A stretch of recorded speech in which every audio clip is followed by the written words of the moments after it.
Hi అండి. మనం అప్పుడప్పుడు బోండాలు చేసుకుంటాం, బజ్జీలు చేసుకుంటాం. అప్పుడు శనగపిండి మిగిలిపోతుంది. ఏం చేయాలా అని అనుకుంటాం. ఏం అక్కర్లేదండి. చక్కగా ఉల్లిపాయలు తరిగేసుకోవాలి. ఉల్లిపాయలు తరిగేసుకొని చక్కగా ఇందులో బ్యాటర్లో కలిపేసుకుని ఆ బ్యాటర్లో ఉన్న వాటిల్ని చక్కగా ఇలా పకోడీలాగా వేసేసుకోవాలండి. చాలా చాలా టేస్టీగా ఉంటాయి. సో ఏమవుతుందని చెప్పి దాన్ని మళ్ళీ ఫ్రిడ్జ్లో పెట్టి మళ్ళీ మర్చిపోతాం, ఇవన్నీ అక్కర్లేకుండా. ఎందుకంటే ఉల్లిపాయ పకోడీ అన్న, ఉల్లిపాయ ఆలు పకోడీ అన్న, ఆలు బజ్జీలు అన్న అందరికీ ఇష్టం.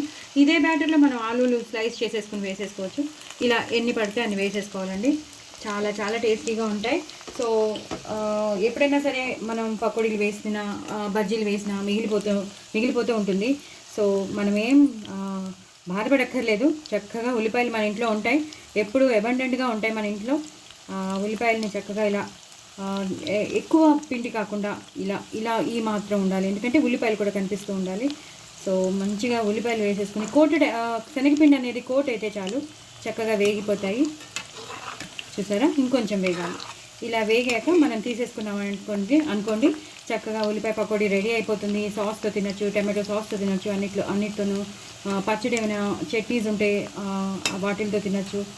సో ఉట్టివి కూడా తినేయచ్చు. చాలామంది ఉట్టివే తినేస్తారు, అంత టేస్టీగా ఉంటాయి. నేను ఇంకా ఇందులో ధనియాలు కానీ కరివేపాకు కానీ ఏమీ వేయలేదు. మీకు తెలుసు కదా, మనం బజ్జీల పిండి కదా, పకోడీ పిండి కదా, పైన తోపు కాబట్టి మనకి ఏమి ఉండదు. జస్ట్ ఉప్పు, కారం, పసుపు, తగినంత ఉప్పు, కొంచెం జీలకర్ర పైన జల్లానంతే, అంటే పిండిలో వేసానంతే. సో అంతేనండి. ఏ మసాలా కానీ ఏం వేయలేదు, సోడా కూడా వేయలేదు నేను. సో అవే అయిపోతాయి. ఇలా చక్కగా మనం టర్న్ చేసుకోవాలండి. శనగపిండి కాబట్టి తొందరగా అయిపోతుంది. మనం ఇలా టర్న్ చేసుకోవాలి. సో చాలా చాలా టేస్టీగా ఉంటాయండి. మీరందరూ తప్పకుండా ట్రై చేయండి. ఎప్పుడైనా సరే బజ్జీల పిండి మిగిలిపోయిందని కానీ, పకోడీ పిండి మిగిలిపోయిందని కానీ భయపడకండి, అలాగే కంగారు పడకండి. దాన్ని ఫ్రిడ్జ్లో పెట్టేస్తే నేనైతే మర్చిపోతాను, మిగతా వాళ్ళ గురించి తెలియదు. నేనైతే మర్చిపోతాను, అది ఎప్పుడో మళ్ళీ బయటకు వస్తుంది. ఏంటా ఇది అని చూస్తే శనగపిండి ఉంటుంది. సో అలా కాకుండా మనం మర్చిపోక్కర్లేకుండా హ్యాపీగా మనం ఉల్లిపాయలు తరిగేసుకుని ఇలా ఉల్లిపాయ పకోడీలు చేసేసుకుంటే మాత్రం చాలా చాలా టేస్టీగా ఉంటాయండి. నేను చెప్పినట్టు మీరు చేసుకుంటే మాత్రం సూపర్ ఉంటాయి. ఇవి మెత్త పకోడీలు అంటారు. మనం చేసింది గట్టి పకోడీ కాదు. గట్టి పకోడీ అయితే మనం బ్యాటర్ అనేది చాలా గట్టిగా కలుపుకోవాలి.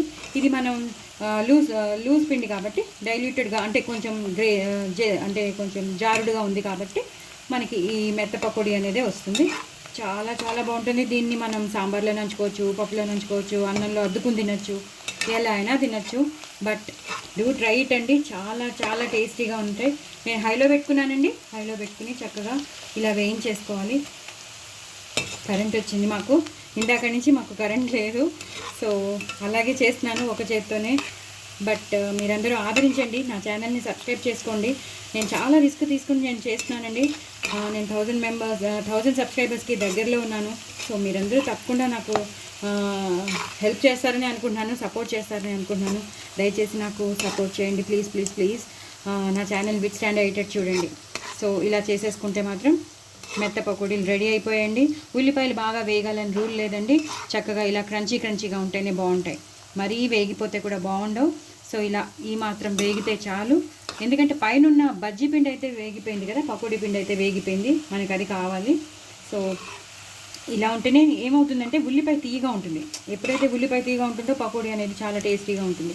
ఎప్పుడైతే మనం మాడి చేస్తామో అది కొంచెం వగరగా అయిపోతుంది. అలా కాకుండా ఈ టైంలోనే మనం తీసేయాలండి. సో ఇలా తీసేయాలన్నమాట. చూసారా పకోడీలు ఎంత బాగా వచ్చాయో. సో మీరందరూ తప్పకుండా ట్రై చేయండి, నా ఛానల్ సబ్స్క్రైబ్ చేసుకోండి, అలాగే నా ఛానల్ సపోర్ట్ చేయండి. బట్ డూ ట్రై ఇట్ అండి. నాకు సపోర్ట్ అయితే చేస్తారనుకుంటున్నాను, నాకు 1000 మెంబర్స్ పెంచుతారని అనుకుంటున్నాను. But very very delicious onion pakodi అండి. బాయ్ అండి.